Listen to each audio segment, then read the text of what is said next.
Indian police are seeking information from Elon Musk's Starlink after a massive drug haul was seized in the Andaman and Nicobar Islands. The Manipur police carried out search operations in the state. They found a lot of weapons, which is not surprising, but here's what is. Here's what stands out in the items that they found. A Starlink terminal. दोस्तों, अंडमान में 36,000 करोड़ का drug seize हुआ। मणिपुर में insurgents के हाथ में weapons मिले और इन दोनों जगहों पर एक कॉमन चीज मिली और वो थी इलॉन मस्क के स्टारलिंक का रिसीवर। और मजेदार बात यह है कि जिस स्टारलिंक को भारत में ऑपरेट करने के लिए परमिशन नहीं दी गई है, उसके डिवाइसेस भारत के मोस्ट सेंसिटिव रीजन्स में एक्टिवली यूज किए जा रहे हैं। और तो और जब भारत सरकार ने इन डिवाइसेस के बारे में डिटेल्स मांगी तो दुनिया के सबसे बड़े बिजनेसमैन इलॉन मस्क की कंपनी ने जवाब देने से मना कर दिया। क्या आप जानते हैं कि जिस टेक्नोलॉजी को हम डिजिटल रेवोल्यूशन का नेक्स्ट स्टेप मान रहे हैं, वही टेक्नोलॉजी देश की सिक्योरिटी के लिए एक बड़ा थ्रेट बन सकती है। और आज हम बात करेंगे कि कैसे एक सैटेलाइट इंटरनेट सर्विस भारत की नेशनल सिक्योरिटी के लिए इतनी बड़ी कंसर्न की वजह बन गई है कि गवर्नमेंट को इसे रोकना पड़ा। दरअसल 2021 की शुरुआत में स्टारलिंक ने एक ऐसा कदम उठाया जिसने भारत सरकार को हैरान कर दिया। बिना किसी अप्रूवल के कंपनी ने भारत में प्री बुकिंग शुरू कर दी। 7,500 का डिपॉजिट लेकर लाखों भारतीयों को इंटरनेट सर्विस का झांसा दिया गया। लेकिन जब डिपार्टमेंट ऑफ टेलीकम्युनिकेशन को इस बात का पता चला तो उन्होंने तुरंत एक्शन लिया और प्री बुकिंग्स बंद करवाई गई। लेकिन तब तक बहुत देर हो चुकी थी, क्योंकि अनऑथराइज्ड डिवाइसेस पहले ही ब्लैक मार्केट में एंटर कर चुके थे। लेकिन ये तो सिर्फ शुरुआत थी। इंडिया मार्ट जैसे B2B प्लेटफॉर्म पर स्टारलिंक के डिवाइसेस ओपनली बिक रहे थे और सिर्फ डिवाइसेस ही नहीं, पूरी इंस्टॉलेशन सर्विस भी अवेलेबल थी। यानी कि जिस टेक्नोलॉजी को भारत में बैन किया गया था वो हमारे ही बाजार में ब्लैक मार्केट का हिस्सा बन चुकी थी। और इन इलीगल डिवाइसेस का इस्तेमाल कौन कर रहा था? ड्रग स्मगलर्स, इंसर्जेंट ग्रुप्स और एंटी नेशनल एलिमेंट्स। दोस्तों, जब हमने इस मामले की और गहराई से जांच की तो एक चौंकाने वाला सच सामने आया। स्टारलिंक का नेटवर्क आज 6,700 से ज्यादा सैटेलाइट का जाल है जो 550 किलोमीटर की हाइट पर पृथ्वी को घेरे हुए है। और ये सैटेलाइट्स एक दूसरे से लेजर कम्युनिकेशन के थ्रू कनेक्ट करती हैं।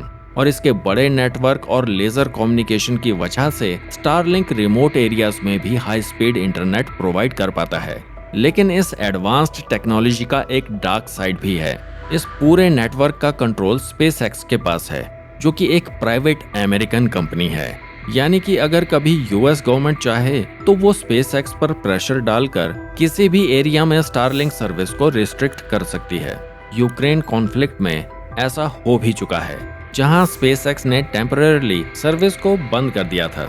और सबसे बड़ी बात, स्टारलिंक के टर्मिनल्स को ट्रैक किया जा सकता है। ईरान की गवर्नमेंट ने इस बात को कंफर्म किया है कि स्पेसएक्स उनके देश में मौजूद हर स्टारलिंक टर्मिनल की लोकेशन डिटेक्ट कर सकती है।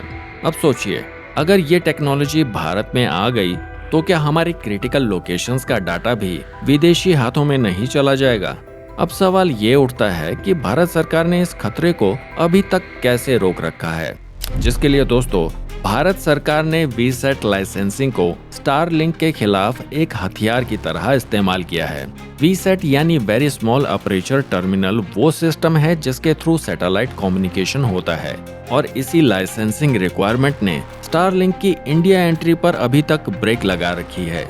लेकिन वीसैट लाइसेंसिंग की कॉम्प्लेक्सिटी तो सिर्फ एक लीगल टूल थी, क्योंकि असली मुद्दा था डाटा सॉवरेनिटी का। इंडिया टेलीग्राफ एक्ट 1885 के तहत कोई भी फॉरेन सैटेलाइट कंपनी भारत में तभी ऑपरेट कर सकती है जब वो अपना डाटा भारत में स्टोर करे। स्टारलिंक न सिर्फ इस रिक्वायरमेंट से बचना चाहती थी, बल्कि मल्टीपल गवर्नमेंट एजेंसीज की सिक्योरिटी क्लियरेंस से भी दूर भागना चाहती थी। और इसके अलावा इस मामले की सबसे फेमस थ्योरी को हम कैसे भूल सकते हैं दोस्तों, कि स्टारलिंक के भारत में आने से जियो को नुकसान होगा और सिर्फ इसलिए मोदी जी ने इस पर बैन लगाया है। अगर हम सिर्फ इसलिए वाली बात को छोड़ दें तो ये बात 99% सच है। स्टारलिंक की एंट्री से प्राइवेट टेलीकॉम सेक्टर को डायरेक्ट खतरा है। जियो, एयरटेल और वोडाफोन आइडिया सभी को कंपटीशन का सामना करना पड़ेगा। हाँ, BSNL शायद अपनी धीमी गति से चलता रहेगा जैसे पिछले 20 सालों से चल रहा है, इसलिए इसे कोई खतरा नहीं है। चाहे तुम स्टारलिंक का बाप मून लिंक ले आओ, they don't give a fuck. Apart from this bad joke, यहाँ असली मुद्दा हमारे डिजिटल इंफ्रास्ट्रक्चर पर फॉरेन कंट्रोल का होना है। आज इंटरनेट एक स्ट्रेटेजिक एसेट है। जिस भी देश के पास इंटरनेट इंफ्रास्ट्रक्चर का कंट्रोल होगा वो डिजिटल वॉरफेयर में डोमिनेट होगा। सोचिए, जब सेंसिटिव एरियाज में लॉ एंड ऑर्डर की सिचुएशन क्रिटिकल हो जाती है तो भारत सरकार फेक न्यूज और प्रोपेगेंडा को रोकने के लिए ऐसे एरियाज में इंटरनेट सर्विसेज टेम्परेरली सस्पेंड कर देती है। लेकिन अगर वहां स्टारलिंक जैसी फॉरेन सर्विसेज डोमिनेंट हो गई तो ये कंट्रोल एक अमेरिकन प्राइवेट कंपनी के हाथ में होगा। यानी कि हमारी इंटरनल सिक्योरिटी का एक क्रूशियल टूल भी हमारे हाथ से निकल जाएगा। दोस्तों, टेक्नोलॉजी का विरोध करना तो आज के समय में मूर्खता होगी, क्योंकि स्टारलिंक जैसी टेक्नोलॉजीज से रिमोट एरियाज में कनेक्टिविटी बढ़ेगी। लेकिन क्या इसकी कीमत आपकी, मेरी और इस पूरे देश की सॉवरेनिटी होगी?